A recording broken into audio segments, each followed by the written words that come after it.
So, each and every structure that you come across is supported by some kind of subsurface material, be it a single story residential building, a skyscraper, or a bridge.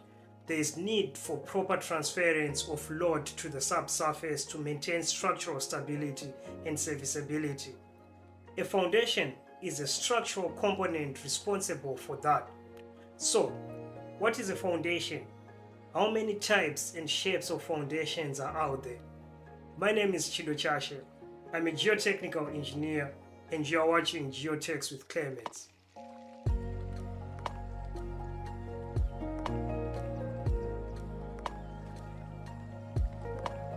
So, a foundation is that part of the structure on which buildings, bridges, roads, and dams stand on that transfers loads from the superstructure constructed on it, as well as its own weight over a large area of soil in such a way that the amount does not exceed the ultimate bearing capacity of the soil and the settlement of the whole structure remains within a tolerable limit. For example, structural and foundation design guidelines around the world stipulates by how much the building is allowed to settle before it is considered failure. This and other factors like the type and the formation of the local geology influence the design and the selection of the type of foundation to be used to support a particular structure. Before we get into the common types of foundations, it is paramount that we discuss and understand the fundamental objectives of a foundation. As I alluded to earlier in my definition, a foundation should distribute the weight of the structure over a large area of soil and or act as an intermediary to transfer loads deep into more competent strata like bedrock. And this is important. Failure to properly design and select an appropriate foundation based on the localized conditions and circumstances may lead into costly engineering failures. A good high-profile case to point at as an example is the uncontrollable and uneven settlement of the San Francisco Millennium Tower. I touched on this case in my previous video, Why Buildings Sink. You can go and check it out after this video.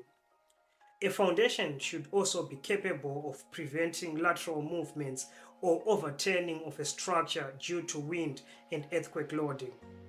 But as we know, there are many different types of foundations.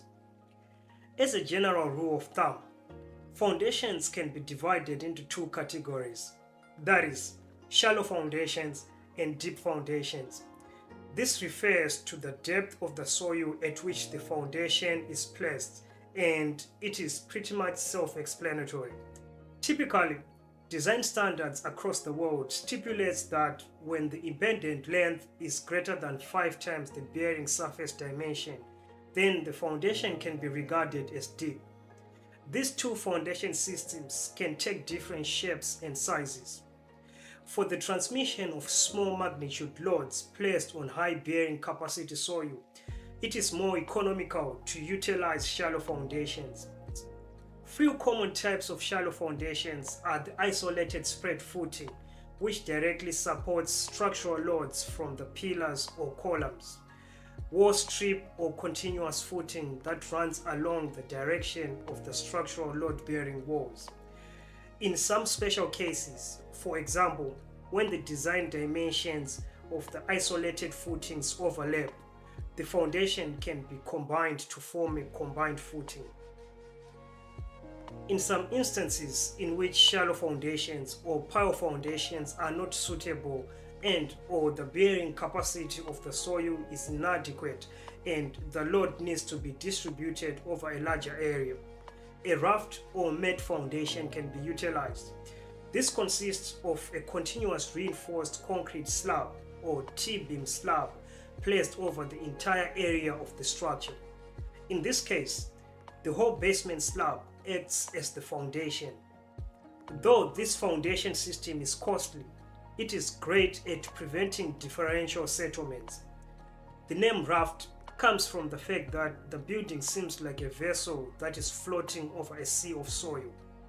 Now, In the case where the near surface soil is not competent enough to support extreme loads, deep foundations are utilized to transfer loads into deeper competent soil strata or bedrock in the form of skin friction or end bearing or a combination of the two.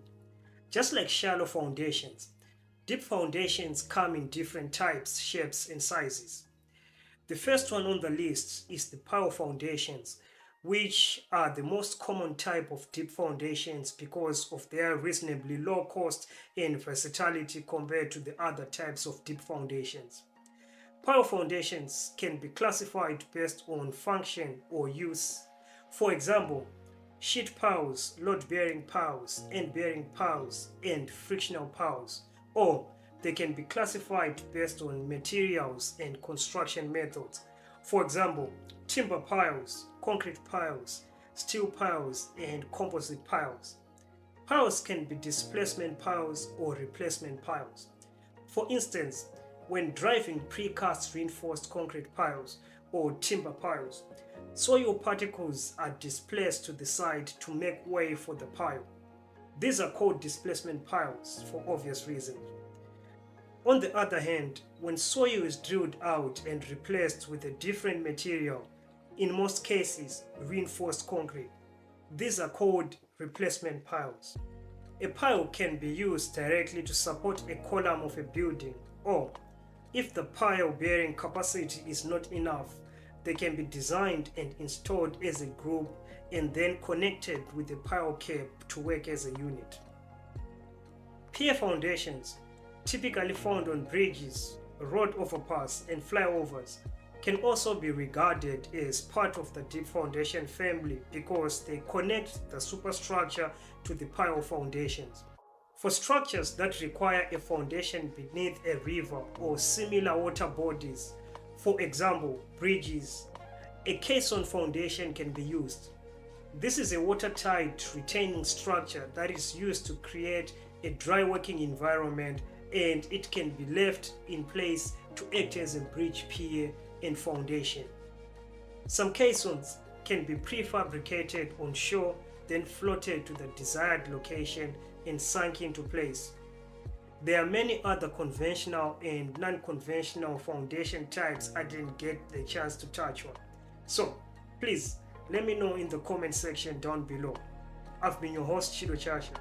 Please leave a like and subscribe to the channel. Until the next one, cheers.